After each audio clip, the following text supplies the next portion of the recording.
अभी तक मैंने एआई ऐप डेवलपमेंट से जुड़ी बहुत सारी वीडियो देखी हैं, लेकिन एक प्रॉब्लम है। कई लोग कंफ्यूज हो जा रहे हैं कि कौन सा वीडियो सबसे पहले देखना चाहिए और कहां से शुरू करना चाहिए। इस कंफ्यूजन को खत्म करने के लिए मैंने अपने चैनल पर अभी एग्जिस्टिंग वीडियो को मर्ज करके एक फाइनल कंप्लीट कोर्स वीडियो बनाया है। इसमें मिलेगा आपको software setup, application development, front end back and database, API, उसके बाद मोनेटाइजेशन सेटअप और आखिर में पब्लिश करना, यानी आपकी एआई ऐप डेवलपमेंट जर्नी का पूरा सफर स्क्रैच से पब्लिश करने तक। और हाँ, यूवी टेक चैनल को सब्सक्राइब जरूर करें क्योंकि ऐसा प्रीमियम कंटेंट और कहीं नहीं मिलेगा। तो अब हम अपने सिस्टम में एंड्रॉयड स्टूडियो को सही तरीके से डाउनलोड एंड इंस्टॉल करेंगे। अगर आप first time download and install कर रहे हैं या आपने पहले से डाउनलोड एंड इंस्टॉल करके रखा हुआ है तो आपको उसे अनइंस्टॉल कर देना है। अनइंस्टॉल करने का रीज़न ये है कि अगर आपको उस पर प्रॉब्लम फेस करनी पड़ रही है तो आपको उसे पूरी तरीके से अनइंस्टॉल करना है और फिर उसे रीइंस्टॉल करना है। पूरी तरीके से अनइंस्टॉल करने का मतलब आपको उसका पूरा यूज़र डेटा और इसकी कैशी जितनी भी फाइल्स होती हैं उन्हें पूरी तरीके से डिलीट करना होगा और सॉफ्टवेयर को पूरी तरीके से अनइंस्टॉल करना होगा। इसके लिए मैं आपको एक सॉफ्टवेयर दे दूंगा जिसकी हेल्प से आप एंड्रॉयड स्टूडियो को पूरी तरीके से अनइंस्टॉल कर सकते हैं। सॉफ्टवेयर का नाम है गीक। इसे आपको इंस्टॉल करने की ज़रूरत नहीं है, आपको इसकी जिप फाइल देखने के लिए मिल जाएगी। इस सॉफ्टवेयर का लिंक मैं दे दूँगा। तो एक जिप फाइल रहेगी, सो इस जिप फाइल को ओपन कर लेना और वो सॉफ्टवेयर आपको देखने के लिए इस जिप फाइल में मिल जाएगा। सो इसे इंस्टॉल करने की ज़रूरत नहीं है, डायरेक्ट ओपन हो जाता है। तो आपके सिस्टम में जितने भी सॉफ्टवेयर इंस्टॉल है आपके सामने ओपन होकर आ जाएंगे। ये रहा हमारा एंड्रॉयड स्टूडियो। सो इसे यहाँ से सिलेक्ट करेंगे, राइट क्लिक करके अनइंस्टॉल पर क्लिक करेंगे, यूज़र डाटा को भी सिलेक्ट कर लेंगे एंड सेटिंग्स को। इसके बाद नेक्स्ट पर क्लिक करेंगे और इंस्टॉल पर क्लिक करके यस कर देंगे। सो हमारा एंड्रॉयड स्टूडियो अनइंस्टॉल होना स्टार्ट हो जाएगा और अनइंस्टॉल हो भी गया है। अब ये सॉफ्टवेयर पूरी तरीके से इस एंड्रॉयड स्टूडियो की जितनी भी फाइल्स हमारे सिस्टम में अवेलेबल हैं उन्हें स्कैन करेगा और इसके बाद उन्हें ढूंढकर हमारे सामने खोल कर रख देगा, जिसके बाद हम उन्हें डिलीट कर सकते हैं। उन्हें हटाकर एक फ्रेश एंड्रॉयड स्टूडियो इंस्टॉल कर सकते हैं। सो अनइंस्टॉल कर देने के बाद एंड्रॉयड स्टूडियो की सारी हिडन फाइल इस सॉफ्टवेयर ने निकाल दी है। अब यहाँ फिनिश वाले बटन पर क्लिक करेंगे। सो ये हिडन फाइल्स या ऐप डेटा सारा डिलीट हो जाएगा एंड्रॉयड स्टूडियो का। अगेन से रिस्टॉल करेंगे एंड्रॉयड स्टूडियो तो वो एक फ्रेश एंड्रॉयड स्टूडियो इंस्टॉल होगा। सो एंड्रॉयड स्टूडियो की सारी हिडन फाइल डिलीट हो गई हैं, यहाँ से क्लोज कर देंगे, इस सॉफ्टवेयर को भी क्लोज कर देंगे। तो अब हम अपने सिस्टम में फ्रेश न्यू एंड्रॉयड स्टूडियो को डाउनलोड एंड इंस्टॉल करेंगे। डाउनलोड एंड इंस्टॉल करने से पहले कुछ रिक्वायरमेंट्स की बात कर लेते हैं जो कि आपके सिस्टम में होनी चाहिए। सो फर्स्ट है ऑपरेटिंग सिस्टम। ऑपरेटिंग सिस्टम आपके पास विंडो 11, 10 जो भी हो सब में चल जाएगा एंड्रॉयड स्टूडियो। मिनिमम रैम की बात करें तो मिनिमम आपके सिस्टम में 8 GB रैम होनी चाहिए। अगर 16 GB है तो अच्छी बात है, अच्छी परफॉर्मेंस आपके सिस्टम में देखने के लिए मिलेगी एंड्रॉयड स्टूडियो की। डिस्क स्पेस की बात करें तो यहाँ पर 4 GB रैम है, बट 4 GB आपको बिल्कुल भी नहीं रखनी अपने सिस्टम में स्पेस एंड्रॉयड स्टूडियो के लिए।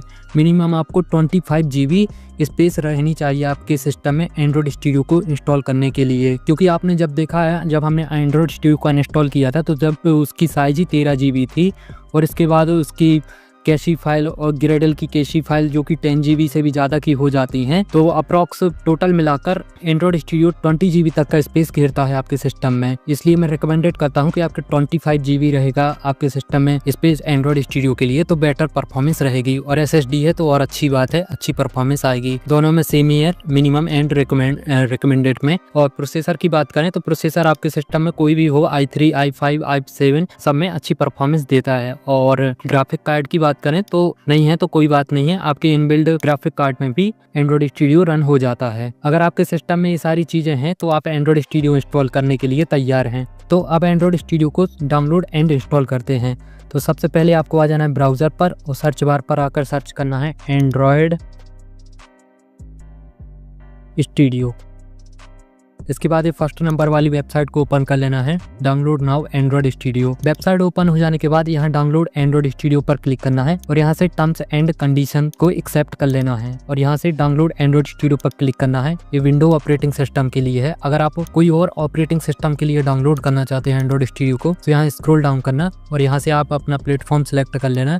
जिस भी ऑपरेटिंग सिस्टम के लिए इंस्टॉल करना चाहते हैं। सो हमारे एंड्रॉइड स्टूडियो की सेटअप फाइल डाउनलोड होनी स्टार्ट हो गई है, बट मैंने सेटअप फाइल को ऑलरेडी डाउनलोड करके रखा हुआ है। सो यहाँ से डाउनलोडिंग को स्टॉप करते हैं। एंड्रॉइड स्टूडियो की सेटअप फाइल डाउनलोड कर लेने के बाद अब आपको एक चीज की जरूरत और होगी, जावा जेडीके। इसके लिए आपको सर्च करना है अपने ब्राउजर पर जावा जेडीके। इसके बाद ही फर्स्ट नंबर वाली वेबसाइट को ओपन कर लेना है और यहाँ से हमें अपने ऑपरेटिंग सिस्टम को सिलेक्ट करना है। हम यहाँ विंडोज सिलेक्ट करेंगे। इसके बाद यहाँ इंस्टॉलर वाली सेटअप फाइल को अपने सिस्टम में डाउनलोड कर लेंगे। अभी करना क्यों जरूरी है ये जान लेते हैं। देखिए, अब समझिए जावा जेडीके डाउनलोड करना और इंस्टॉल करना जरूरी है कि नहीं, ये आपकी नीड पर डिपेंड करता है। अगर आप सिर्फ एंड्रॉइड स्टूडियो यूज करना चाहते हैं तो जेडीके को इंस्टॉल करने की कोई जरूरत नहीं है, लेकिन आप कोई एंड्रॉइड स्टूडियो के साथ क्रॉस प्लेटफॉर्म जैसे कि रिएक्ट नेटिव या फ्लटर यूज करना चाहते हैं तो आपको जेडीके डाउनलोड करना ही करना पड़ेगा। सो आई होप आप समझ गए होंगे कि आपको डाउनलोड करना चाहिए या नहीं करना चाहिए। अब अगर आप क्रॉस प्लेटफॉर्म जैसे कि फ्लटर इंस्टॉल करना चाहते हैं अपने सिस्टम में तो इसके लिए सर्च करना फ्लटर एसडीके डाउनलोड। इसके बाद ही फर्स्ट नंबर वाली वेबसाइट को ओपन कर लेना। वेबसाइट ओपन हो जाने के बाद सबसे पहले आपको अपना ऑपरेटिंग सिस्टम सिलेक्ट कर लेना है। इसके बाद यहाँ एंड्रॉइड सिलेक्ट करना, स्क्रॉल डाउन करना, बट यहाँ पर एक बार रीड कर लेना आपके सिस्टम में ये सारी रिक्वायरमेंट्स होनी चाहिए, तभी आप फ्लटर को इंस्टॉल करें। इसके बाद स्क्रॉल डाउन करेंगे और यहाँ पर क्लिक करके फ्लटर की एसडीके फाइल डाउनलोड कर लेंगे जो कि जिप फॉर्मेट में है। मैंने फ्लटर की एसडीके फाइल ऑलरेडी डाउनलोड की हुई है। इसके बाद स्क्रॉल डाउन करेंगे और यहाँ पर आपको बहुत सारे एसडीके देखने के लिए मिल जाएंगे जो कि हमें एंड्रॉइड स्टूडियो में फ्लटर को रन करने के लिए अपने एंड्रॉइड स्टूडियो में डाउनलोड करने होंगे, बट उससे पहले हमें एंड्रॉइड स्टूडियो को इंस्टॉल करना होगा। सो अभी तक हमने सभी सॉफ्टवेयर्स की डाउनलोडिंग प्रोसेस के बारे में जाना। अब हम देखेंगे कि इन सॉफ्टवेयर्स को इंस्टॉल कैसे करते हैं। सो सबसे पहले हम एंड्रॉइड स्टूडियो को इंस्टॉल करेंगे। इसकी सेटअप फाइल को ओपन करेंगे। इसके बाद नेक्स्ट पर क्लिक करेंगे। इसके बाद नेक्स्ट पर क्लिक करेंगे। अगर आप वर्चुअल डिवाइस यूज करना चाहते हैं, अगर आपके सिस्टम में 16 GB की रैम है तो आप सेलेक्ट कर सकते हैं। अगर 8 GB की रैम है तो मैं आपको बिल्कुल भी रिकमेंडेड नहीं करूँगा कि आप वर्चुअल डिवाइस का यूज़ करें। सो अभी तो हम वर्चुअल डिवाइस इंस्टॉल नहीं करना चाहते हैं, सो यहाँ से अनचेक कर देंगे। इसके बाद नेक्स्ट पर क्लिक करेंगे। अब यहाँ पर हमें फाइल लोकेशन सेलेक्ट करनी है जहाँ पर हमारा एंड्रॉइड स्टूडियो इंस्टॉल होगा। सो हमारी सी ड्राइव में हो रहा है तो आपको सी ड्राइव में ही करना है। इसके बाद नेक्स्ट पर क्लिक करेंगे, नेक्स्ट, और इसके बाद हमारी इंस्टॉलिंग प्रोसेस स्टार्ट हो जाएगी। सो इसमें थोड़ा टाइम लग जाएगा तो मैं आपको फास्ट फॉरवर्ड करके दिखा देता।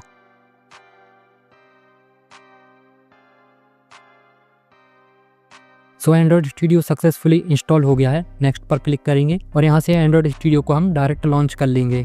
एंड्रॉइड स्टूडियो को फर्स्ट टाइम ओपन करने के बाद आपको कुछ इस तरह का इंटरफेस देखने के लिए मिलेगा, नो एंड्रॉइड एसडीके फाउंड। इसके बाद नेक्स्ट पर क्लिक करना। इसके बाद हमें एंड्रॉइड स्टूडियो के लिए एसडीके डाउनलोड करना होगा। यहाँ से लोकेशन भी सिलेक्ट कर सकते हैं एसडीके की, बट मैं बिल्कुल रिकमेंडेड नहीं करूँगा कि आप उसे छेड़ें। इसके बाद नेक्स्ट पर क्लिक करेंगे। अगेन से नेक्स्ट पर क्लिक करना है और यहाँ से एक्सेप्ट पर क्लिक करना है और फिनिश वाले बटन पर क्लिक कर देना है। तो हमारा एसडीके डाउनलोड होना स्टार्ट हो जाएगा। तो एक ज़रूरी टिप दे दूँ मैं, अगर आप मोबाइल हॉटस्पॉट का यूज़ कर रहे हैं एसडीके को डाउनलोड करने में तो ना करें, आप यूएसबी केबल का यूज़ करें। फाइल में मैंने देखा है कि कभी कभार स्टॉप हो जाता है डाउनलोडिंग होना, तो मेक श्योर आप अगर आपके पास केबल है तो केबल से डाउनलोड करें। अगर आपके पास राउटर वाईफाई है तो अच्छी बात है, लेकिन अगर आप मोबाइल हॉटस्पॉट का यूज़ कर रहे हैं तो केबल का यूज़ करें, क्योंकि कभी कभार वाईफाई में डाउनलोडिंग स्टॉप हो जाती है और एंड्रॉइड स्टूडियो इसे स्किप कर देता है, जिससे कि पूरी फाइल्स डाउनलोड नहीं हो पाती और आपको एरर प्रॉब्लम फेस करनी पड़ सकती है। तो इस बात को याद रखें। तो हमारा एसडीके सक्सेसफुली डाउनलोड हो गया है। यहाँ फिनिश वाले बटन पर क्लिक करेंगे। एसडीके डाउनलोड करने के बाद अब हमारा एंड्रॉइड स्टूडियो ओपन हो जाएगा। इसके बाद यहाँ न्यू प्रोजेक्ट पर क्लिक करना और यहाँ से एम्प्टी एक्टिविटी को सिलेक्ट करके एक न्यू प्रोजेक्ट क्रिएट कर लेना है। प्रोजेक्ट क्रिएट करना ज़रूरी है ताकि जितनी भी हमारी मिसिंग जार फाइल्स हैं वो सारी डाउनलोड हो जाएं। सो एक न्यू प्रोजेक्ट क्रिएट कर लेंगे तो उससे हमारी सारी जार फाइल्स डाउनलोड हो जाएंगी। सो देख सकते हैं आप यहाँ पर हमारी जार फाइल्स डाउनलोड होनी स्टार्ट हो गई हैं। अभी हमारी ये सर्विस ग्रेडल की सर्विस फाइल डाउनलोड हो रही है। सो इसमें थोड़ा टाइम लग जाएगा, मैं आपको फास्ट फॉरवर्ड करके दिखा देता हूँ। सो अब हमारी ग्रेडल की सर्विस फाइल डाउनलोड हो गई है। अब जार फाइल्स डाउनलोड होनी स्टार्ट हो गई हैं। सो इसमें थोड़ा टाइम लग जाएगा हमारी जार फाइल्स को डाउनलोड होने में। तो हमारी सारी jar files and necessary files download हो गई हैं। अब आप सिर्फ एंड्रॉइड स्टूडियो यूज़ करना चाहते हैं तो एंड्रॉइड स्टूडियो पूरी तरीके से रेडी है यूज़ करने के लिए। अगर आपके सिस्टम की अच्छी कॉन्फ़िगरेशन है, लाइक 16 GB की रैम है, वर्चुअल डिवाइस का यूज़ भी कर सकते हैं। अगर 8 GB रैम है फिर भी यूज़ कर सकते हैं, बट आपको यूज़ करेंगे आप वर्चुअल डिवाइस को तो आपके सिस्टम की स्पीड स्लो कर देता है। तो आप पे डिपेंड करता है, अगर आप इंस्टॉल करना चाहते हैं तो कर सकते हैं वर्चुअल डिवाइस को, नहीं करना चाहते तो नहीं कर सकते हैं। मेरे सिस्टम में अच्छी कॉन्फ़िगरेशन है तो मैं वर्चुअल डिवाइस को आपको इंस्टॉल करके दिखा देता हूँ। सो यहाँ पर आपको क्लिक करना है डिवाइस मैनेजर, इसके बाद यहाँ प्लस वाले बटन पर क्लिक करना है, क्रिएट वर्चुअल डिवाइस पर क्लिक करना है। इसके बाद यहाँ पर आपको पिक्सल डिवाइस सेलेक्ट करना है। सो यहाँ पर हम सिलेक्ट करेंगे पिक्सल 7 को। इसके बाद नेक्स्ट पर क्लिक करेंगे। इसके बाद हमें वर्चुअल डिवाइस की इमेज फाइल डाउनलोड करनी होगी। API लेवल 2 है यहाँ पर। सो यहाँ पर हम ये फर्स्ट नंबर वाली इमेज को डाउनलोड करेंगे। बट एक चीज़ को आपको याद रखना है, जिस पे भी प्ले स्टोर वाला आइकन है इसी वर्चुअल डिवाइस को इंस्टॉल करना है। आप चाहे जो भी कर सकते हैं, बट उस पर जिस पे भी आपको ये प्ले स्टोर वाला आइकन दिखे इसी को डाउनलोड करना है।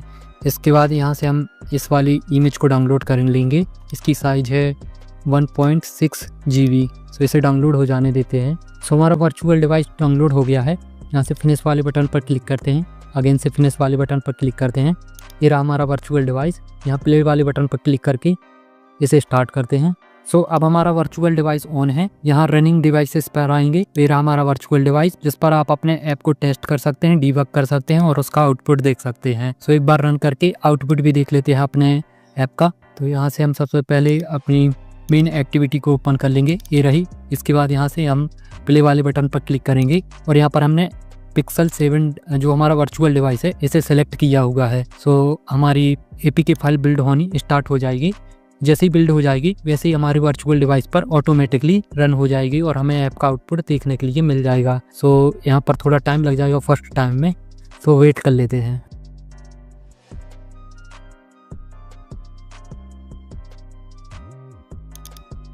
सो ये रहा हमारे ऐप का आउटपुट, जो कि हमारा एंड्रॉयड ऐप है उसका आउटपुट है। तो अगर आप एंड्रॉयड स्टूडियो बस यूज़ करना चाहते हैं तो इस तरह से आप परफेक्ट तरीके से एंड्रॉयड स्टूडियो को डाउनलोड एंड इंस्टॉल कर सकते हैं। अब आप इस वीडियो को यहीं पे स्किप कर सकते हैं अगर आप सिर्फ एंड्रॉयड स्टूडियो इंस्टॉल करना चाहते थे। अब मैं क्योंकि क्रॉस प्लेटफॉर्म जैसे कि फ्लटर के लिए बताने वाला हूँ कि कैसे आप फ्लटर को इंस्टॉल कर सकते हैं अपने एंड्रॉयड स्टूडियो में या VS कोड के लिए। तो इसके लिए वापस से आ जाएंगे हम फ्लटर की वेबसाइट पर और ये सारे SDK हमें अपने एंड्रॉयड स्टूडियो में इंस्टॉल करने होंगे अपने एंड्रॉयड ऐप को बिल्ड करने के लिए और उसका आउटपुट अपने वर्चुअल डिवाइस पर देखने के लिए। सो फर्स्ट SDK तो हमारा ऑलरेडी डाउनलोड है जब हमने एंड्रॉयड स्टूडियो ओपन किया था, और सेकंड भी हमारा डाउनलोड है जो कि APK बिल्ड करने के लिए काम आता है। तभी तो हमारी अभी एंड्रॉयड स्टूडियो में APK बिल्ड हुई। सो ये दोनों SDK इंस्टॉल है। और भी अगर आप पता लगाना चाहते हैं कि आपके सिस्टम में कौन कौन से SDK इंस्टॉल हैं, सो यहाँ सेटिंग पर आना और SDK मैनेजर पर क्लिक करना और यहाँ SDK टूल पर क्लिक करना। आपको यहाँ से डिफ़ॉल्ट मिलेगा। सो यहाँ पर सिलेक्ट कर लेना है सो पैकेजेस डिटेल्स, इसे अनचेक कर देना। सो आपको इस तरह का इंटरफेस देखने के लिए मिलेगा। अब यहाँ पर आपको फ्लटर को रन करने के लिए कुछ नीडेड आपको इंस्टॉल करने होंगे SDK। सो हमारा फर्स्ट ऑलरेडी है, सेकंड हमारा API लेवल होता है वो ऑलरेडी इंस्टॉल है। 2 चीज़ें हमारे ऑलरेडी इंस्टॉल है। यहाँ से हमें एक चीज़ को इंस्टॉल करना और है Android SDK command line tool, and इसे भी हमें इंस्टॉल करना होगा। NDK और CMake को भी इंस्टॉल करना होगा। ये तीनों SDK आपको सिलेक्ट कर लेना है। इसके बाद अप्लाई पर क्लिक करना है, ओके पर क्लिक करना है। सो इसके बाद ये लाइसेंस एक्सेप्ट करना होगा हमें, एक्सेप्ट पर क्लिक करना, नेक्स्ट पर क्लिक करना और ये SDK डाउनलोड होने स्टार्ट हो जाएंगे। इसमें थोड़ा टाइम लग जाएगा तो मैं आपको फास्ट फॉरवर्ड करके दिखा देता हूँ।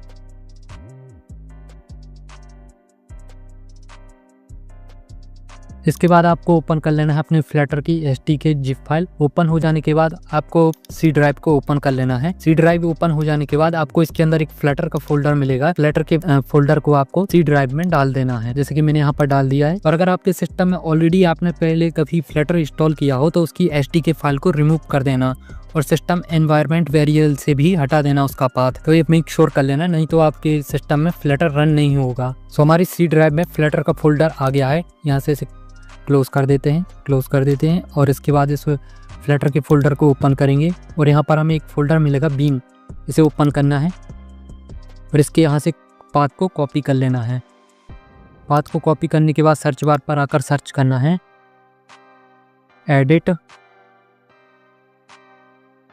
Edit the system environment variables. इसको ओपन कर लेना है। एनवायरनमेंट वेरिएबल्स पर क्लिक करना है, पाथ पर क्लिक करना है, इसके बाद न्यू पर क्लिक करना और जो हमने पाथ कॉपी किया था वो यहाँ पर सिंपली पेस्ट कर देना और ओके पर क्लिक कर देना, अगेन ओके पर और ओके पर क्लिक कर देना। सो इतना करते ही आपके सिस्टम में फ्लटर इंस्टॉल हो जाएगा। अब आपको पता लगाने के लिए कि आपके सिस्टम में फ्लटर इंस्टॉल हुआ है कि नहीं, सो इसके लिए सर्च बार पर आना है और कमांड प्रॉम्प्ट को ओपन कर लेना है, जिसे CMD भी कहते हैं। ओपन हो जाने के बाद यहाँ पर टाइप करना है वेयर फ्लटर। इसके बाद ये कमांड को रन कर देना। तो आपके सामने वो बात होकर आ जाएगा जहाँ पर आपकी फ्लटर की SDK फाइल है। इसका मतलब आपके सिस्टम में फ्लटर इंस्टॉल है। अब आपको कुछ लाइसेंस को एक्सेप्ट करना होगा। तो इसके लिए वापस से आ जाएंगे हम दिस PC पर और अपनी उसी फोल्डर को ओपन कर लेंगे जो हमारा फ्लटर का फोल्डर है। और इसके बाद यहाँ पर हम स्क्रॉल डाउन करेंगे और यहाँ में फ्लटर कंसोल की बेट फाइल को ओपन कर लेना है और इसके बाद यहाँ पर टाइप करना है। टाइप करने के बाद इंटर पर क्लिक करेंगे। सो इस तरह से आप पता लगा सकते हैं कि आपका फ्लटर किस किस चीज़ के लिए अभी यूज़ हो रहा है। जैसे कि अभी एंड्रॉयड स्टूडियो में अभी पूरी तरीके से इंस्टॉल नहीं है, हमें लाइसेंस को एक्सेप्ट करना होगा। सो इस कमांड को यहाँ से कॉपी करेंगे और यहाँ पर पेस्ट करेंगे और इंटर पर क्लिक करेंगे। अब यहाँ से हमें लाइसेंस को एक्सेप्ट करना होगा। सो यहाँ पर वाई पर टाइप करेंगे और इंटर पर क्लिक करेंगे, अगेन से वाई टाइप करेंगे, इंटर वाई फिर से वाई इंटर और हमारे लाइसेंस एक्सेप्ट हो गए हैं। अब हम अपने सिस्टम में फ्लटर को यूज़ कर सकते हैं।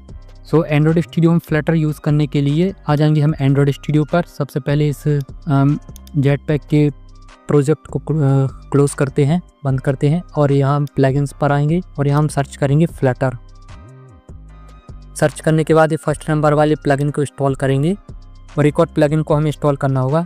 सर्च करना है डार्ट, इंटर करना है और ये फर्स्ट नंबर वाले प्लगइन को भी आपको इंस्टॉल कर लेना है। ये दोनों प्लगइन आपको इंस्टॉल कर लेना है अगर आप अपने एंड्रॉयड स्टूडियो में फ्लटर को रन करना चाहते हैं। जैसे ही आपके एंड्रॉयड स्टूडियो में दोनों ही प्लगइन इंस्टॉल हो जाएंगे, सो आपके सामने इस टाइप का पॉपअप आएगा रीस्टार्ट करने के लिए एंड्रॉयड स्टूडियो को। सो यहाँ रीस्टार्ट वाले बटन पर क्लिक करना। सो हमारा एंड्रॉयड स्टूडियो एक बार रीस्टार्ट होगा और आपको यहाँ पर एक न्यू ऑप्शन देखने के लिए मिल जाएगा, न्यू फ्लटर प्रोजेक्ट। इस पर सिंपली क्लिक करना, नेक्स्ट पर क्लिक करना और यहाँ पर आप एक बात याद रखें, यहाँ पर आपका जो पाथ है उसे सिलेक्ट करना है। ये ऑटोमेटिकली कभी कभार डिटेक्ट कर लेता है, कभी कभार नहीं करता है। पाथ में आपने पाथ वो कहलाता है जहाँ पर आपने एंड्रॉयड अपने फ्लटर SDK को इंस्टॉल किया है, जैसे कि हमने C ड्राइव में किया था। सो यहाँ से इसने ऑटोमेटिकली डिटेक्ट कर लिया है। इसके बाद नेक्स्ट पर क्लिक करेंगे। अपने प्रोजेक्ट का जो भी नेम यहाँ पर आप टाइप करना चाहें टाइप कर सकते हैं। मैं सिर्फ आपको डेमो के लिए बना कर दिखा रहा हूँ। सो यहाँ पर क्रिएट वाले बटन पर क्लिक करते हैं। सो हमारा फ्लटर का प्रोजेक्ट कुछ ही सेकेंडों में बनकर रेडी हो जाएगा। सो हमारा फ्लटर का एक न्यू प्रोजेक्ट क्रिएट हो गया है। हम अपने वर्चुअल डिवाइस को ऑन कर लेते हैं और आउटपुट देखते हैं। हमारा वर्चुअल डिवाइस ऑन हो गया है। यहाँ से प्ले वाले बटन पर क्लिक करते हैं। सो हमारी APK फाइल सक्सेसफुली यहाँ पर बिल्ड हो गई है। तो ये रहा हमारे वर्चुअल डिवाइस पर फ्लटर ऐप का आउटपुट। सो इस तरह से आप परफेक्ट तरीके से फ्लटर एंड एंड्रॉयड स्टूडियो को इंस्टॉल कर सकते हैं। अब आपके 70% एरर फिक्स हो जाएंगे। अभी प्रोजेक्ट में एरर आना तो ये तो आपकी प्रॉब्लम है। बाकी आपकी जो ग्रेडल में या बिल्ड रिलेटेड एरर्स आते हैं वो सारे एरर्स आपके हट जाएंगे। अगर आपने सही तरीके से जो मैंने स्टेप्स बताए हैं उन्हें फॉलो किए होंगे तो आप डेफिनेटली अपने प्रोजेक्ट को क्रिएट कर पाएंगे विदाउट एरर के साथ।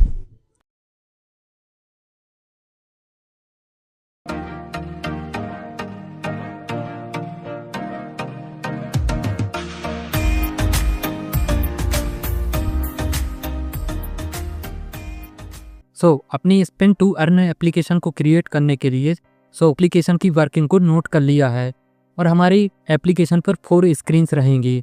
लॉगिन स्क्रीन, स्पिन स्क्रीन या आप इसे होम स्क्रीन कह लो, और wallet screen and profile screen. अब लाइन से हम इन स्क्रीन्स की वर्किंग को समझते हैं। हमारी फर्स्ट टाइम जब यूज़र ओपन करेगा एप्लीकेशन को तो सबसे पहले यूज़र को लॉगिन स्क्रीन दिखेगी जिसमें यूज़र अपने गूगल अकाउंट के थ्रू ऑथेंटिकेशन करेगा।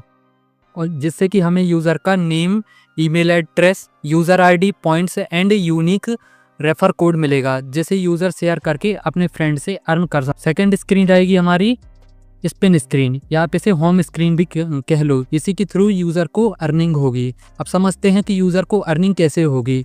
सो स्पिन को स्पिन करने से यूज़र को कुछ पॉइंट्स मिलेंगे, जैसे 10 से 200 के बीच में पॉइंट्स मिलेंगे और 1000 पॉइंट का 1 रुपये बनेगा। मतलब यूज़र को अगर 1 रुपये अर्न करना है तो उसे स्पिन करके 1000 पॉइंट्स कलेक्ट करने होंगे और हर स्पिन के बाद यूज़र को ऐड देखना पड़ेगा, जिससे कि हमारी अर्निंग होगी। और यूज़र एक दिन में केवल 5 बार ही स्पिन कर सकता है। आप चाहे तो इसे बढ़ा घटा सकते हैं अपने अकॉर्डिंग। इसके बाद हमारी थर्ड स्क्रीन है वॉलेट स्क्रीन, जिसमें यूज़र अपनी total earning and points and withdrawal history को देख सकता है। सबसे पहले हम समझते हैं कि विड्रॉल कैसे काम करता है।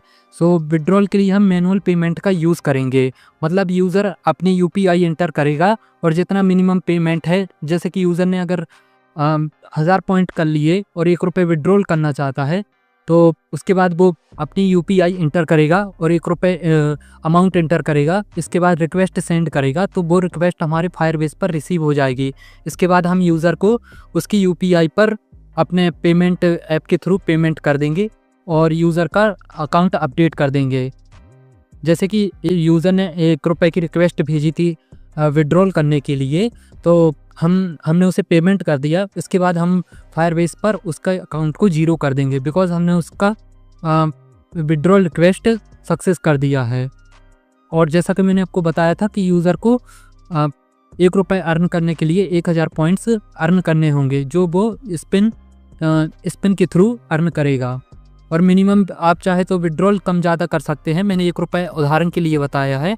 मैंने यहाँ पर मिनिमम 100 रुपये विड्रॉल रखा है, बाकी आप चाहे तो घटा बढ़ा सकते हैं। लास्ट स्क्रीन रहेगी हमारी प्रोफाइल स्क्रीन, जिसमें यूज़र अपनी डिटेल्स देख पाएगा, like name, email address, UPI ID end user ID.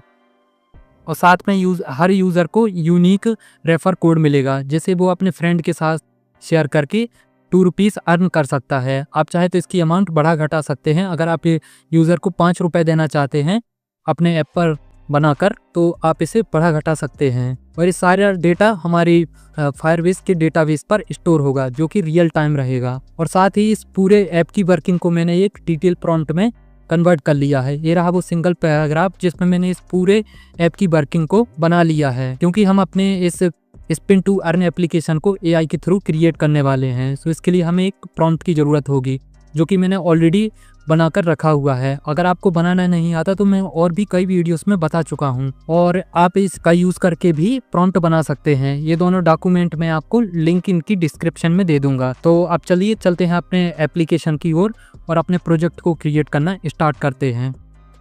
अब हम अपनी एप्लीकेशन को क्रिएट करना स्टार्ट करते हैं। इसके लिए हम ओपन कर लेंगे एंड्रॉयड स्टूडियो और हम अपनी एप्लीकेशन को क्रॉस प्लेटफॉर्म पर क्रिएट करेंगे, यानी फ्लटर पर क्रिएट करेंगे। हम एक न्यू फ्लटर प्रोजेक्ट सेलेक्ट करेंगे। इसके बाद न्यू प्रोजेक्ट को क्रिएट करेंगे। इसके बाद हम अपने प्रोजेक्ट का नेम टाइप करेंगे। हम spin to earn application create करने वाले हैं। यहाँ पर सिंपली टाइप कर देंगे स्पिन टू अर्न। आप चाहे तो इसे बाद में चेंज भी कर सकते हैं, ज़रूरी नहीं कि आप इसी नेम को अपने ऐप के लिए सिलेक्ट करें।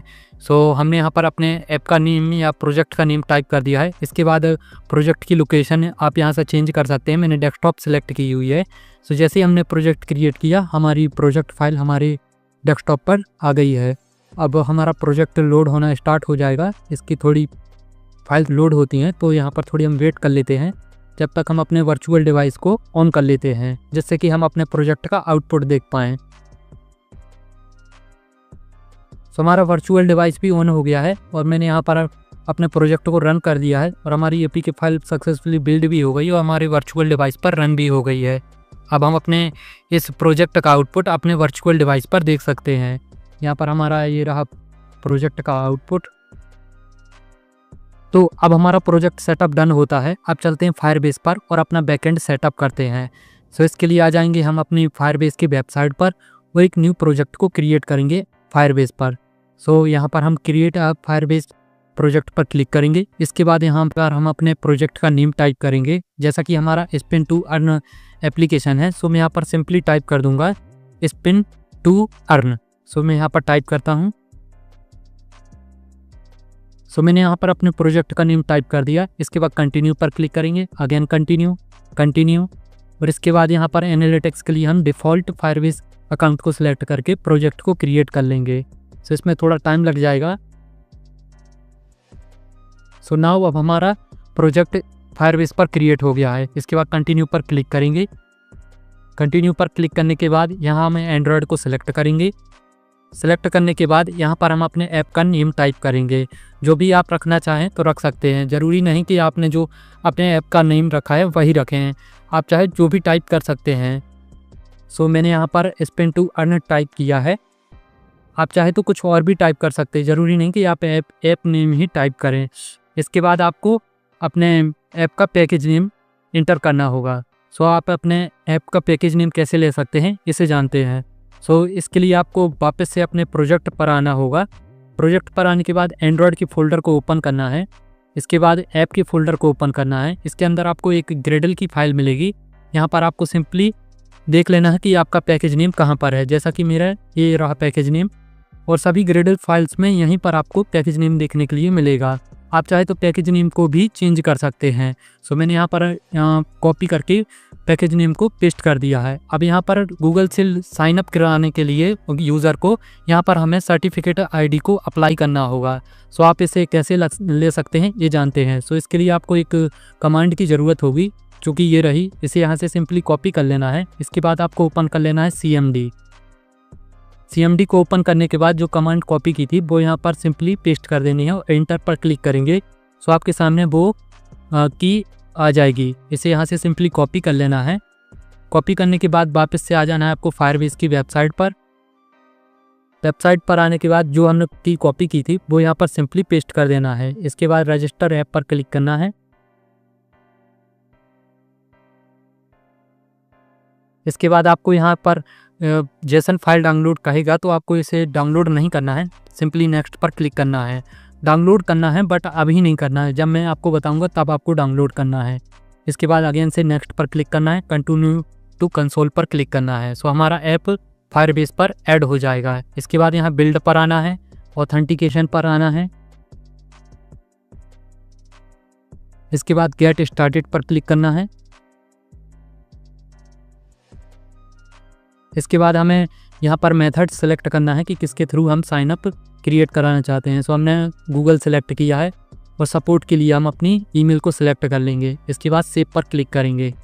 अब यहाँ पर हमें जेसन फाइल डाउनलोड करने को कहेगा, तो आपको यहाँ पर अब जेसन फाइल को डाउनलोड कर लेना है, बिकॉज जो ये हमारा साइन अप मेथड है इस जेसन फाइल पर रहेगा।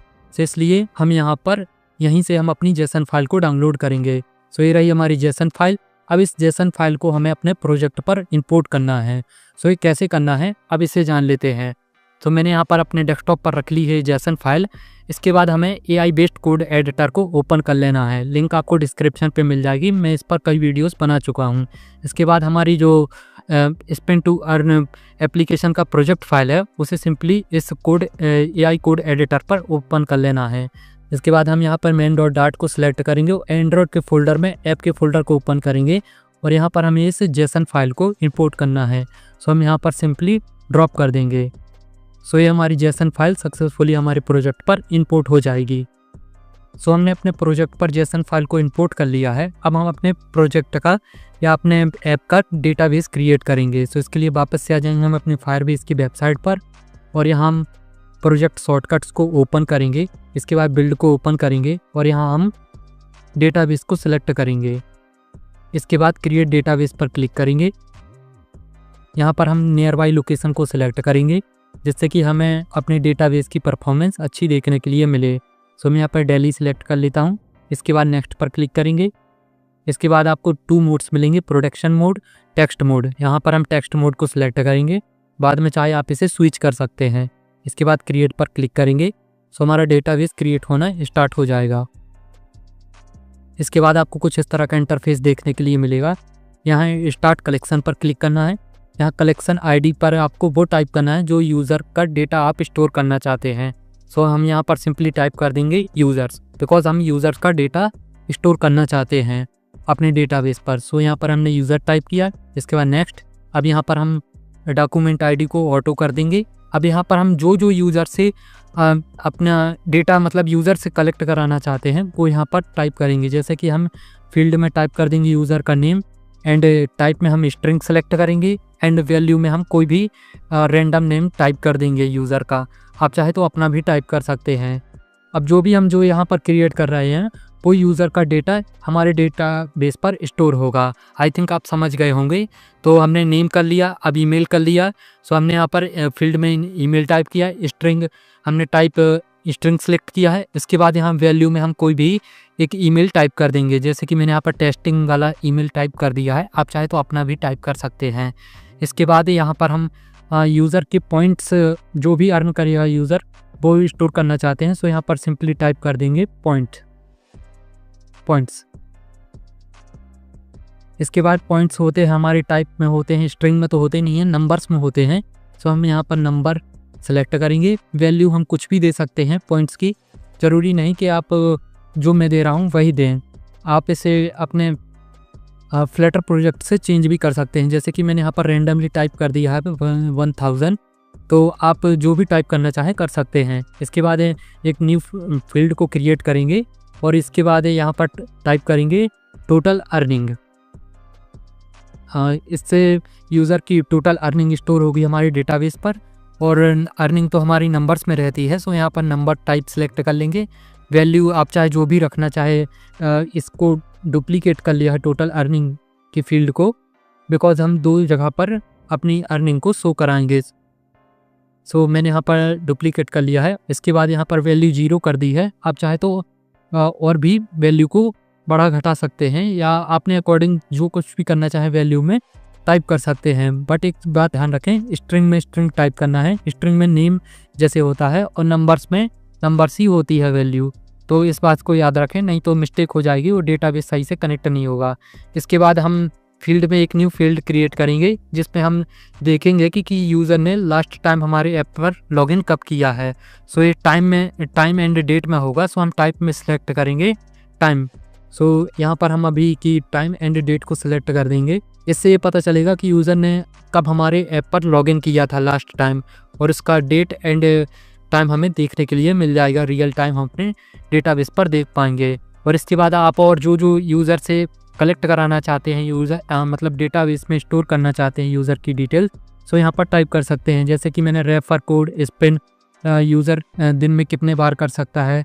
सो मैंने यहाँ पर सारी डिटेल्स अपने डेटाबेस पर डाल दी हैं। आप चाहे तो इसे पॉज करके चाहे पढ़ सकते हैं, या मैं इसे डॉक्यूमेंट फॉर्मेट में आपको दे दूंगा। लिंक आपको डिस्क्रिप्शन पे मिल जाएगी, जिससे आप डिटेल में रीड कर सकते हैं। इसके बाद एक न्यू कलेक्शन को क्रिएट करेंगे रेफर सिस्टम को क्रिएट करने के लिए। सो मैंने यहाँ पर कलेक्शन आईडी का नेम रेफर कोड दिया है। इसके बाद यहाँ पर हम एक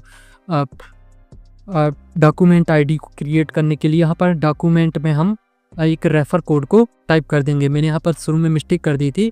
यहाँ पर वो आपको रेफर कोड एंटर करना है जो आपने यूज़र डेटाबेस में क्रिएट किया था।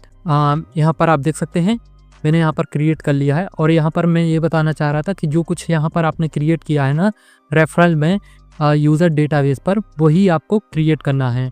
इसके बाद अगेन से हमें एक न्यू कलेक्शन को क्रिएट करना है। कलेक्शन आईडी को हम विड्रॉल रिक्वेस्ट देंगे, बिकॉज हम मैनुअल पेमेंट का यूज़ करने वाले हैं। इसके बाद यहाँ पर हम आईडी को ऑटो कर देंगे, और यहाँ पर हम डॉक्यूमेंट पर इसकी आईडी को तो ऑटो कर देंगे। इसके बाद यहाँ फील्ड पर हम टाइप करेंगे UPI, और इसके बाद स्ट्रिंग पर हम स्ट्रिंग सेलेक्ट करेंगे, टाइप में स्ट्रिंग। इसके बाद वैल्यू आप चाहे जो भी टाइप कर सकते हैं। मैंने यहाँ पर रेफर कोड यहाँ पर अप्लाई किया है, आप चाहे तो जो भी टाइप करना चाहें कर सकते हैं।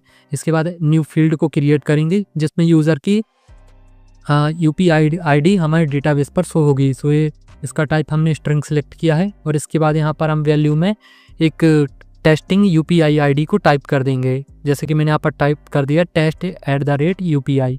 इसके बाद एक और न्यू फील्ड को क्रिएट करेंगे, और इसके बाद यहाँ पर टाइप करेंगे फील्ड में अमाउंट, मतलब यूज़र ने कितने विड्रॉल की रिक्वेस्ट लगाई है, कितने अमाउंट की लगाई है। सो अमाउंट हमारी टाइप में रहेगी, नंबर्स में रहेगी, और इसकी मैंने यहाँ पर वैल्यू अभी 100 कर दी है। आप चाहे तो वैल्यू में कुछ भी टाइप कर सकते हैं, ज़रूरी नहीं कि जो मैंने यहाँ पर नंबर्स में 100 टाइप किया है वही करें। इसके बाद एक न्यू फील्ड को क्रिएट करेंगे। इसके बाद यहाँ पर टाइप करेंगे स्टेटस, जिससे कि हम यहाँ से यूज़र का जो विड्रॉल रिक्वेस्ट सेंड की है उसका स्टेटस चेंज कर सकते हैं। लाइक यूज़र ने रिक्वेस्ट भेजी है तो वो पेंडिंग बताएगी, और इसके बाद जब हम उसे पेमेंट कर देंगे मैनुअल पेमेंट के थ्रू, तो उसके बाद हम स्टेटस चेंज कर देंगे कंप्लीट का। सो यूज़र को शो हो जाएगा और यूज़र को कंफर्म हो जाएगा कि हमारा विड्रॉल सक्सेस हो गया है। सो हमने यहाँ पर टाइप कर दिया है। आप चाहे तो पॉज करके रीड कर सकते हैं।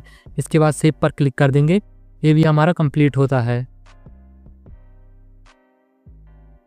तो अब हमारा Firebase database almost setup done होता है। अब जितना भी हमने डेटाबेस क्रिएट किया है इसका आपको स्क्रीनशॉट ले लेना है। पर शायद आपका क्वेश्चन हो सकता है कि हमें इसका स्क्रीनशॉट क्यों लेना पड़ेगा, वो मैं आपको आगे बताऊंगा। सबसे पहले इन सभी के स्क्रीनशॉट ले लेते हैं। जैसे कि हम यहाँ पर सबसे पहले यूज़र कलेक्शन कर लेते हैं, फिर इसके बाद हम यहाँ पर सेकंड का लेंगे, सेकंड कलेक्शन का। ऐसे ही करके हमें सभी के स्क्रीनशॉट ले लेने हैं।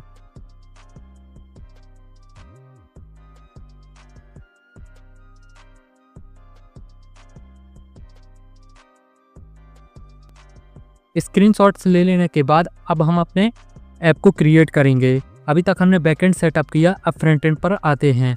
सो हम इसके लिए अपने AI बेस्ड कोड एडिटर को ओपन कर लेंगे और इसकी AI को ओपन कर लेंगे।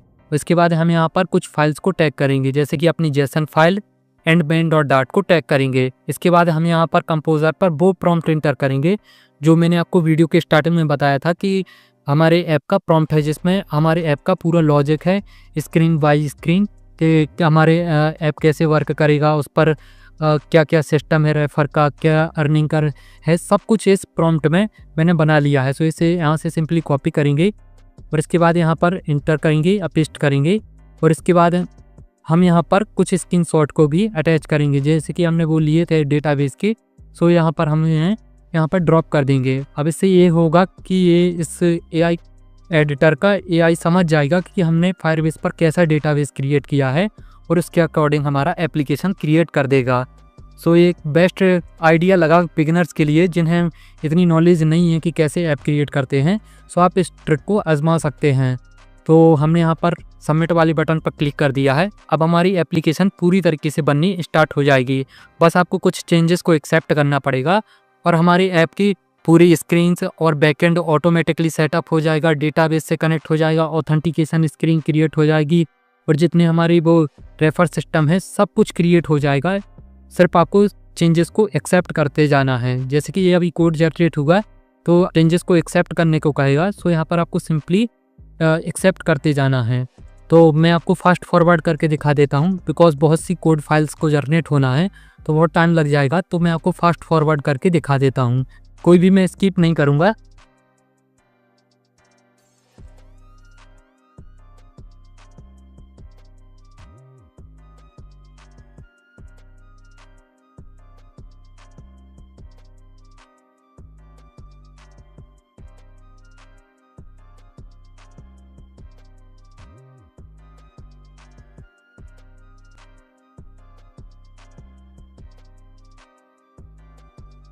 तो हमारे कोड जनरेटिंग की प्रोसेस ऑलमोस्ट डन होती है। अब हम इस प्रोजेक्ट का आउटपुट देखेंगे। तो इसके लिए हम ओपन कर लेंगे एंड्रॉयड स्टूडियो को और अब हम अपने वर्चुअल डिवाइस पर अपने ऐप का आउटपुट नहीं देखेंगे। मैंने अपने फिजिकल डिवाइस को एंड्रॉयड स्टूडियो के साथ कनेक्ट कर लिया है। इसके बाद अब हम अपने प्रोजेक्ट को रन करेंगे और अपने फिजिकल डिवाइस पर अपने ऐप का आउटपुट देखेंगे। सो यहाँ पर मैंने प्ले वाले बटन पर क्लिक कर दिया है। अब हमारी APK फाइल बिल्ड होनी स्टार्ट हो गई है।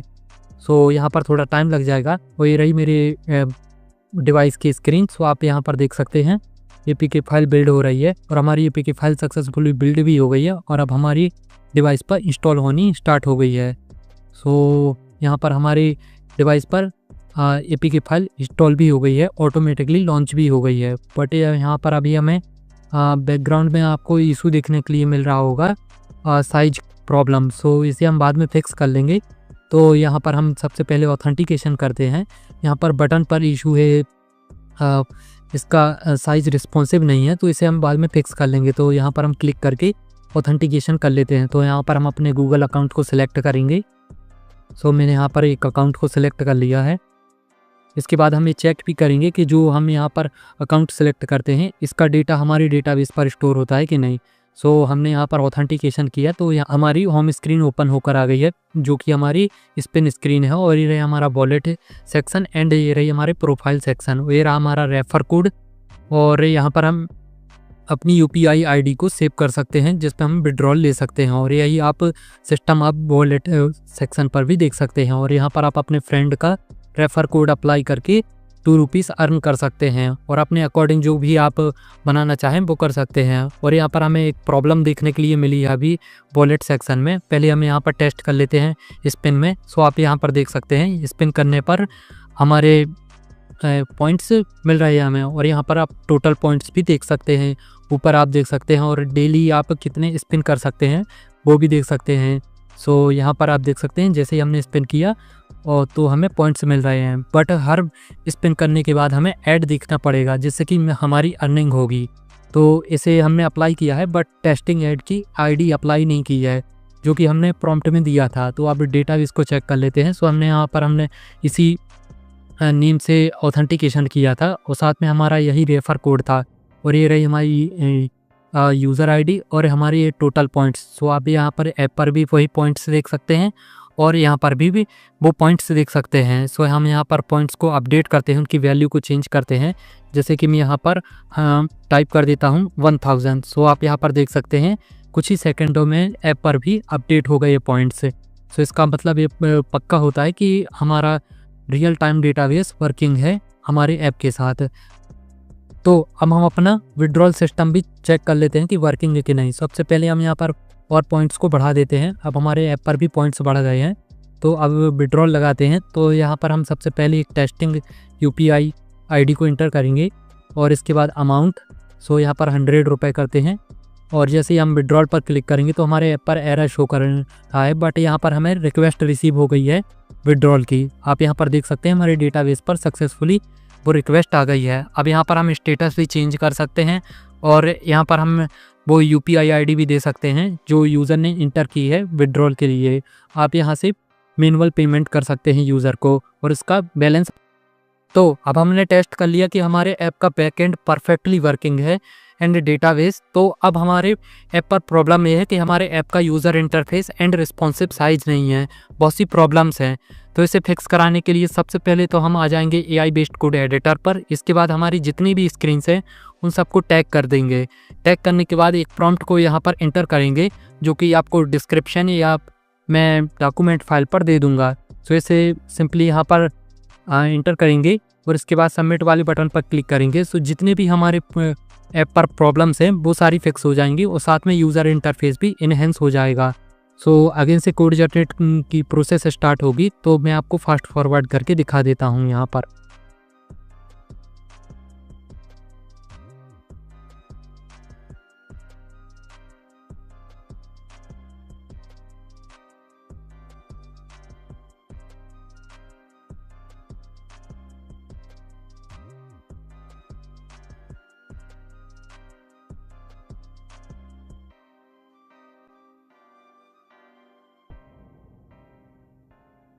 तो हमारे कोड जनरेटिंग की प्रोसेस एंड होती है और मैंने सारे चेंजेस को एक्सेप्ट भी कर लिया है।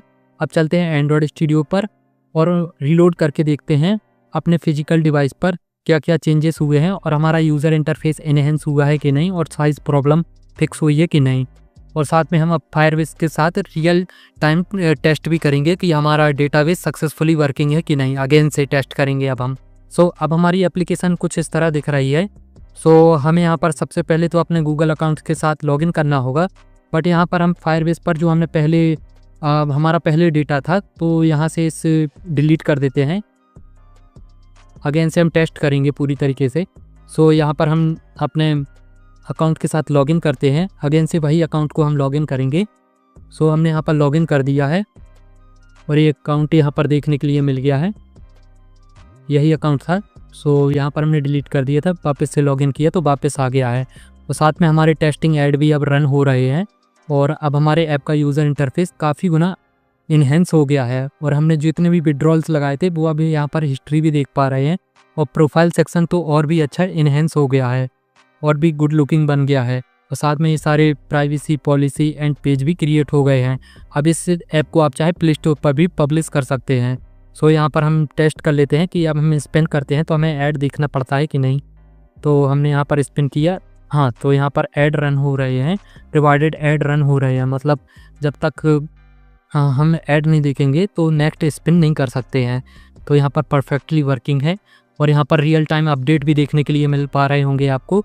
जब हम करते हैं स्पिन तो यहाँ पर हाईलाइटेड एरियाज़ दिख जाते हैं जहाँ पर चेंजेस हो जाते हैं, रियल टाइम अपडेट्स में होता है ऐसा। और यहाँ पर हम टोटल बैलेंस देख सकते हैं और ऑटो एड्स भी रन होते रहते हैं यहाँ पर, बैनर ऐड, जिससे कि हमारी अर्निंग होती रहेगी। तो यहाँ पर हम पॉइंट्स को थोड़ा बढ़ा देते हैं और विड्रॉल सिस्टम को चेक करते हैं। तो यहाँ पर मैं 10,000 से भी ज़्यादा पॉइंट्स को कर देता हूँ, अपडेट करते हैं। तो यहाँ पर पॉइंट्स अपडेट हो गए हैं। ये पॉइंट्स की वैल्यू हो गई है 100 रुपये। तो मिनिमम यहाँ पर मैंने पहले 100 रुपये विड्रॉल किया था, बट यहाँ पर मैंने चेंजेस कर दिए थे अभी। तो यहाँ पर मैंने 20 रुपीज़ से स्टार्ट कर दिया है। तो यहाँ पर यूज़र 20 रुपीज़ से विड्रॉल कर सकता है या कस्टम भी कर सकता है, लेकिन मिनिमम उसे 20 रुपीज़ ही कर सकता है। सो यहाँ पर हम 20 रुपीज़ को सिलेक्ट करेंगे और यहाँ पर अब यूज़र विड्रॉल हिस्ट्री भी देख सकता है। और अर्निंग के ट्रांजेक्शन देखने के लिए यहाँ होम पर आकर इस पर क्लिक करके देख सकता है यूज़र कि कितने का पॉइंट अर्न किए हैं। तो यहाँ पर हम विड्रॉल रिक्वेस्ट लगाते हैं, जैसे कि हमने यहाँ पर 20 रुपीज़ का विड्रॉल लगाते हैं। हमें यहाँ पर UPI को इंटर करना होगा अपनी। तो इस बार हम कुछ और टाइप करते हैं, जैसे कि यहाँ पर टाइप कर देता हूँ nothing@UPI। इसके बाद विड्रॉल करते हैं। सो हमारी विड्रॉल रिक्वेस्ट सबमिट हो गई है। हाँ, हो गई हमारी 20 रुपीज़ की। यहाँ पर आप उसकी इन्फॉर्मेशन भी देख सकते हैं अपनी विड्रॉल रिक्वेस्ट की। अब हम फायरबेस पर चेक करते हैं कि ये विड्रॉल रिक्वेस्ट रिसीव हुई है कि नहीं। सो आप देख सकते हैं यहाँ पर विड्रॉल रिक्वेस्ट रिसीव हो गई है। अब इसका स्टेटस भी चेंज करके देख लेते हैं, जैसे कि अभी पेंडिंग लिख कर आ रहा है। यहाँ पर हम अभी कंप्लीट टाइप कर देंगे। सो यहाँ पर कंप्लीट आ जाएगा। सो मैंने यहाँ पर कंप्लीट टाइप कर दिया है। अब जैसे ही हम यहाँ पर अपडेट पर क्लिक करेंगे, ये जो स्टेटस पेंडिंग शो कर रहा है कंप्लीट शो करेगा। सो यहाँ पर हमने कंप्लीट पर क्लिक किया। सो यहाँ पर रिक्वेस्ट जो हमने विड्रॉल रिक्वेस्ट सेंड की थी, आई मीन यूज़र ने जो सेंड की थी, वो सक्सेस हो गई है और यहाँ पर कंप्लीट शो कर रहा है। मतलब इसका हमारा जो बैकएंड है वो परफेक्ट तरीके से वर्क कर रहा है, कोई भी इशू देखने के लिए नहीं मिल रहा है। और हमारा यहाँ पर बैलेंस भी माइनस हो गया है, जो कि हमारा टोटल बैलेंस था 100 रुपये और हमने 20 रुपये का विड्रॉल लगाया, तो अभी 80 रुपीज़ हो गया है। मतलब हमारा ऐप पूरी तरीके से वर्किंग है। और यहाँ पर हम एक रेफ़र कोड भी अप्लाई करके देख लेते हैं। तो यहाँ पर हम एक रेफ़र कोड अप्लाई करके देख लेते हैं, जैसे कि मैंने यहाँ पर एक अपने फ्रेंड से ये ऐप टेस्ट कराया था अभी। तो यहाँ पर ये रेफ़र कोड को कॉपी करते हैं और यहाँ पर पेस्ट करते हैं और अप्लाई करके देखते हैं कि अप्लाई होता है कि नहीं। सो यहाँ पर देख सकते हैं सक्सेसफुली अप्लाई हो गया है। अब यहाँ पर देखते हैं तो अभी हमारा बैलेंस 80 था, और इसके बाद हमारा रेफ़र कोड अप्लाई करने के बाद 2 रुपये बढ़ गया, मतलब 82 हो गया है। सो एक कंप्लीट एप्लीकेशन बनकर रेडी है और इस एप्लीकेशन को आप बेझिझक प्ले स्टोर पर पब्लिश कर सकते हैं, बिकॉज इस पर अब कोई भी कमी नहीं है और ना ही इस पर कोई स्पैम, कोई ऐसा इलीगल हमने मटेरियल यूज़ किया है। तो ये 100% प्ले स्टोर पर डालने के लिए रेडी है। सो अब हमारी ऐप पूरी तरीके से वर्किंग है और कंप्लीट होती है, बट अभी थोड़ा सा काम बाकी है, जैसे कि अभी हमें अपने ऐप पर आइकन लगाना होगा। सो इसके लिए आ जाएंगे इस AI वेबसाइट पर, जिसकी हेल्प से हम AI इमेजेस को या ग्राफिक्स को जनरेट करा सकते हैं। सो हम यहाँ से आइकन जनरेट कराएंगे और एक्सपेक्ट रेशियो हम स्क्वायर सेलेक्ट करेंगे। इसके बाद जनरेट पर क्लिक करेंगे और मैंने ऑलरेडी अपने ऐप का आइकन का प्रॉम्प्ट ऑलरेडी जनरेट करके रखा हुआ था। सो हमने इंटर कर दिया है प्रॉम्प्ट को और जनरेटिंग प्रोसेस स्टार्ट हो गई है। कुछ ही सेकंड में हमारी AI इमेज जनरेट हो जाएगी हमारे ऐप के आइकन के लिए। सो यहाँ पर 4 इमेजेस जनरेट हो गई हैं हमारे ऐप के आइकन के लिए। अब इनमें से जो भी आपको पसंद आए आप सेलेक्ट कर लेना। मुझे ये वाला पसंद आया, सो यहाँ से हम इसे डाउनलोड कर लेंगे। और भी अच्छे आइकन हैं, बट मैं इसे सेलेक्ट करूँगा बिकॉज ये हमारे ऐप पर परफेक्ट दिखेगा। सो यहाँ पर हमने डाउनलोड कर लिया है। अब इसे हम अपने प्रोजेक्ट पर इंपोर्ट करेंगे। सो इस आइकन को मैंने अपने प्रोजेक्ट पर इंपोर्ट कर लिया है। मैंने एक न्यू एसेट का फोल्डर क्रिएट कर लिया था, उस पर इस इमेज को ड्रॉप कर दिया है। इसके बाद हम इस पर राइट क्लिक करके इसका रीनेम कर लेंगे। सो इसका नेम हम देंगे आइकन। इसके बाद एक्सटेंशन को चेंज करके PNG टाइप करेंगे। इसके बाद इतना कर देने के बाद इस इमेज को हम कंपोजर पर ड्रॉप करेंगे और इसके बाद यहाँ पर प्रॉम्प्ट टाइप करेंगे और बताएंगे कि इस AI एडिटर को कि इस आइकन को हमारे ऐप पर अप्लाई कर दो। सो मैंने यहाँ पर टाइप कर दिया है। इसके बाद जैसे ही हम सबमिट वाले बटन पर क्लिक कर देंगे, ये AI एडिटर हमारे ऐप पर आइकन अप्लाई कर देगा। आपको इसके बाद कुछ करने की ज़रूरत नहीं है, ऑटोमेटिकली अप्लाई कर देगा। सो अगेन से कोड जनरेटिंग की प्रोसेस स्टार्ट होगी और हमारे ऐप पर आइकन अप्लाई होना स्टार्ट हो जाएगा। तो मैं आपको फास्ट फॉरवर्ड करके दिखा देता हूँ।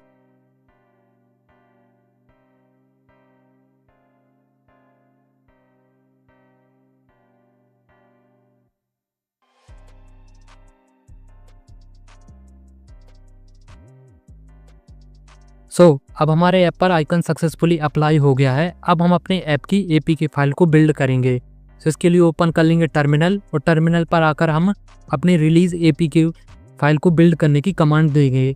इसके बाद हम वेट करेंगे अपनी APK फाइल को बिल्ड होने का। मैं आपको फास्ट फॉरवर्ड करके दिखा देता हूँ। हमारी APK फाइल तो सक्सेसफुली बिल्ड हो गई है, बट इसकी साइज़ थोड़ी ज़्यादा है लग रही है मुझे। तो अब हम अगेन से रिलीज़ APK की कमांड को रन करेंगे और सभी CPUs के लिए स्पार्क करेंगे, जिससे कि ये कंप्रेस APK फाइल बिल्ड होगी जिसमें कम साइज होगी। अगेन से हम बिल्ड करते हैं। तो अब हमारी बहुत ही कम साइज़ वाली APK फाइल बिल्ड होकर रेडी है। अब इस APK फाइल को हम निकालेंगे। इसके लिए हम सबसे पहले तो स्मॉल विंडो में कर लेते हैं इसे ओपन अपने AI कोड एडिटर को। इसके बाद हम अपने प्रोजेक्ट फोल्डर को ओपन करेंगे। इस पर बिल्ड के फोल्डर को ओपन करेंगे। बिल्ड के फोल्डर को ओपन करने के बाद ऐप्स के फोल्डर को ओपन करेंगे और आउटपुट्स पर आकर फ्लटर APK पर फोल्डर पर हमें वो सारी APKs देखने के लिए मिल जाएंगी जो कि हमारी अभी रिसेंटली बिल्ड हुई हैं। वही रही हमारी रिलीज़ APK जो सभी डिवाइसेस के लिए कंपैटिबल है और आप अपने CPU के अकॉर्डिंग भी इंस्टॉल कर सकते हैं जिस पर कम साइज़ की APK रहती है। तो आप इस तरह से fully functional and working earning application create कर सकते हैं, वो भी बहुत ही आसानी से विदाउट कोडिंग नॉलेज के। और साथ ही आपको यूट्यूब पर किसी ने इतनी आसानी से बताया हो कि कैसे आप अपनी एप्लीकेशन क्रिएट कर सकते हैं, कैसे बैकएंड सेटअप कर सकते हैं, कैसे रेफर सिस्टम बना सकते हैं। बिल्ड वाले फ़ोल्डर पर जाएंगे, ऐप पर जाएंगे और यहाँ हम आउटपुट्स के फ़ोल्डर को ओपन करेंगे और यहाँ हमें मिलेगा फ्लटर APK। यहाँ पर बहुत सारी APKs देखने के लिए मिल जाएंगी। हमें यहाँ पर कंपैटिबल वाली APK को निकाल लेना है जो सभी डिवाइसेस के लिए कंपैटिबल हो। और अब आप चेक करें कि इनकी साइज़ बहुत कम हो गई है बिकॉज ये रिलीज़ APK है। और अभी तक हम जो अपने एमुलेटर पर रन कर रहे थे वो डीबग वाली APK थी जिसकी साइज 41 MB थी। हमें यहाँ पर कंपैटिबल साइज को सिलेक्ट करेंगे बिकॉज अलग अलग CPU के लिए अलग अलग APK फाइल होती है। हम यहाँ पर इस APK फाइल को निकाल लेंगे और इसी को हम पब्लिश करेंगे। सर्च बार पर आकर सर्च करना है Amazon ऐप स्टोर। हम अपने ऐप को फ्री में Amazon ऐप स्टोर पर पब्लिश कर सकते हैं जिसकी हेल्प से हम अपने ऐप पर एड्स को भी रन करा सकते हैं। एडमॉब की पॉलिसी के अकॉर्डिंग हमारा ऐप किसी न किसी ऐप स्टोर पर होना चाहिए। तो आप Amazon ऐप स्टोर पर अपने ऐप को फ्री में पब्लिश करके उससे अर्निंग कर सकते हैं।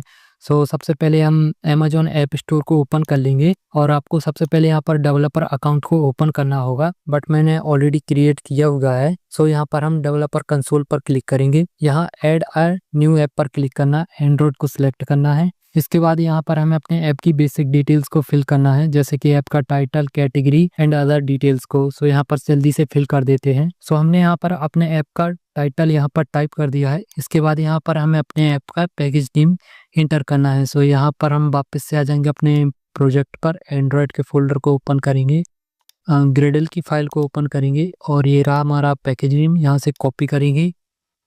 कॉपी करने के बाद वापस से आ जाएंगे Amazon ऐप स्टोर पर और यहाँ से हम कैटेगरी को सिलेक्ट करेंगे। यहाँ पर हम प्रोडक्टिविटी को सिलेक्ट करेंगे और यहाँ से हमें सब कैटेगरी को सिलेक्ट करना है। सो यहाँ पर हम एक कैटेगरी सिलेक्ट कर लेते हैं। सो यहाँ पर हमने to do list and reminder select कर लिया है। अब इसके बाद यहाँ पर आप कस्टमर सपोर्ट के लिए अपनी डिटेल्स को फिल कर सकते हैं, जैसे कि आपको कोई कस्टमर कांटेक्ट कर सके, email address, phone number, website हो तो आपकी वेबसाइट भी, बट यहाँ पर मैं सिलेक्ट सिर्फ ईमेल को करूँगा। इसके बाद सेव पर क्लिक करेंगे।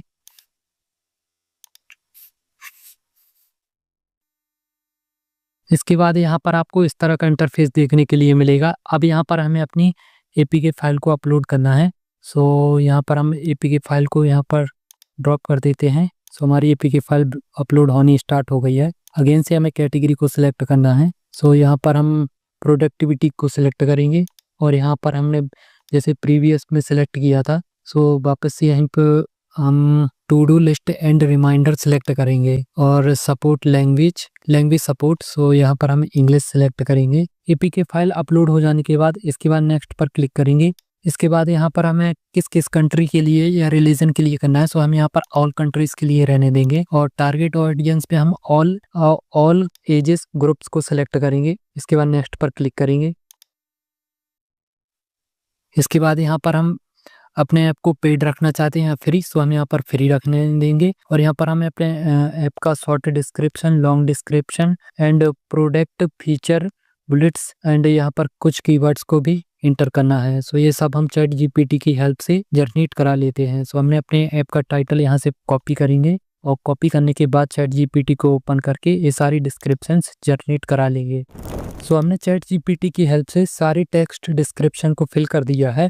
इसके बाद नेक्स्ट पर क्लिक करेंगे, स्क्रॉल डाउन करेंगे। अब यहाँ पर हम अपने ऐप का आइकन एंड कुछ स्क्रीनशॉट्स अपलोड करने हैं। सो यहाँ पर हम सबसे पहले तो एमुलेटर को ओपन करके अपने ऐप के कुछ स्क्रीनशॉट्स ले लेते हैं। सो मैंने यहाँ पर अपने ऐप का आइकन और कुछ एसेट्स और स्क्रीनशॉट्स अपलोड कर दिए हैं कैनवा पे डिजाइन करके।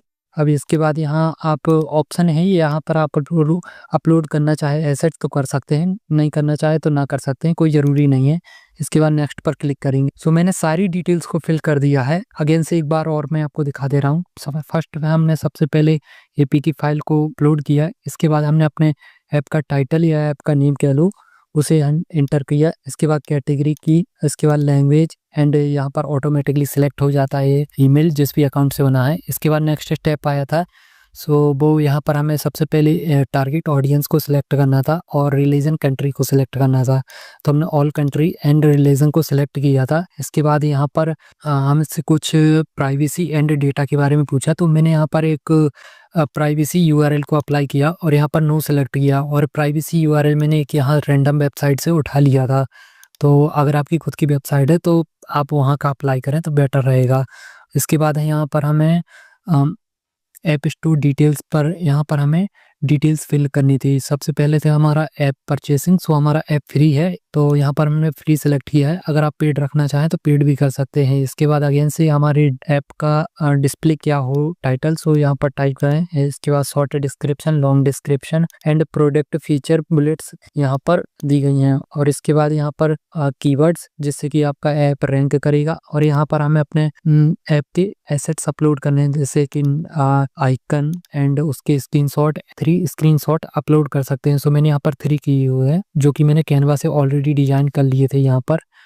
सो यहाँ पर हम अब नेक्स्ट पर क्लिक करते हैं और अपने ऐप को सबमिट करते हैं। जैसे ही हम सबमिट वाले बटन क्लिक करेंगे सो हमारा ऐप अमेजोन टीम के पास जाएगा और वो हमारे ऐप को रिव्यू करेंगे और अपनी स्टोर पर पब्लिश कर देंगे। सो हम यहाँ पर सबमिट ऐप पर क्लिक करते हैं और देखते हैं क्या आगे प्रोसेस करने के लिए बची हमारी।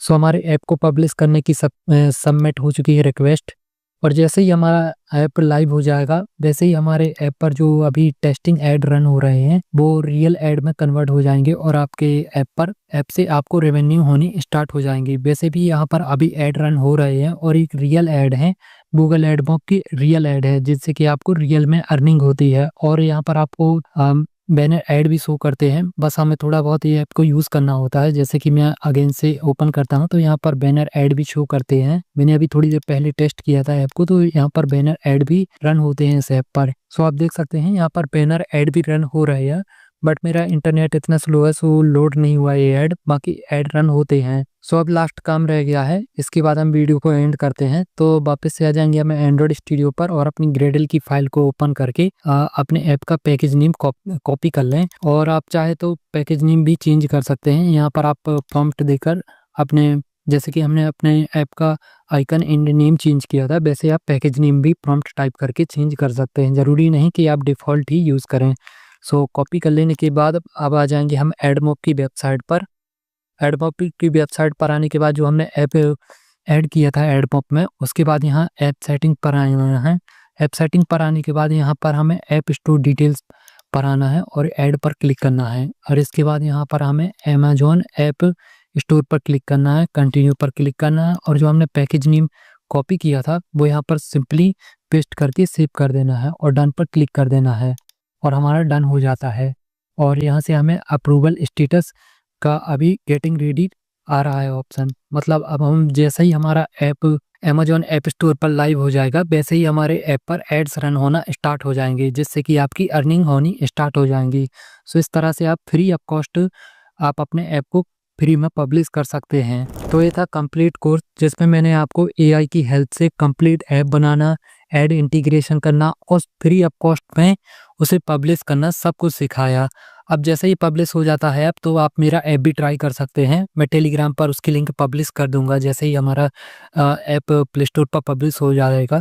और अभी नाइट के 1:08 हो गए हैं, बहुत टाइम हो गया है वीडियो को रिकॉर्ड करते करते। तो अगर आपने वीडियो को एंड तक देखा हो तो प्लीज़ कुछ अच्छा कमेंट कर देना। इतना लॉन्ग वीडियो मैंने कभी बनाया नहीं है, बट आप लोगों की डिमांड आ रही थी कि फुल कोर्स लाओ जिसमें सब कुछ हो, ऐप बनाना, ऐड इंटीग्रेशन करना और फ्री में पब्लिश करना। तो इससे आप डेफिनेटली आप कुछ ना कुछ अर्न कर ही सकते हैं, पक्का इससे कुछ ही ना कुछ आप अर्न ही कर सकते हैं। बस आपको थोड़ा बहुत अपने ऐप पर डाउनलोडर्स लाने हैं। आप इसके लिए सोशल मीडिया का यूज भी कर सकते हैं और ऐसे कई सारे तरीके हैं। आप निश्चित नहीं है कि आप गूगल एडमॉब पे आप अमेजोन ऐप स्टोर के भरोसे ही रहें। आपका ऐप मोनेटाइज है तो आप कई तरीकों से उससे अर्न कर सकते हैं। अगर आप अच्छे यूजर्स लाते हैं तो उस पर स्पॉन्सरशिप कर सकते हैं, इन परचेसेस लगा सकते हैं और भी ऐसे कई सारे मेथड हैं जिनकी हेल्प से आप अर्न कर सकते हैं। सो आई होप आपको वीडियो इन्फॉर्मेटिव लगी हो तो प्लीज़ लाइक के बटन को दबाना ना भूलें और ऐसी कंटेंट देखने के लिए इस चैनल को सब्सक्राइब जरूर करें। मिलते हैं नेक्स्ट वीडियो में। Thanks for watching.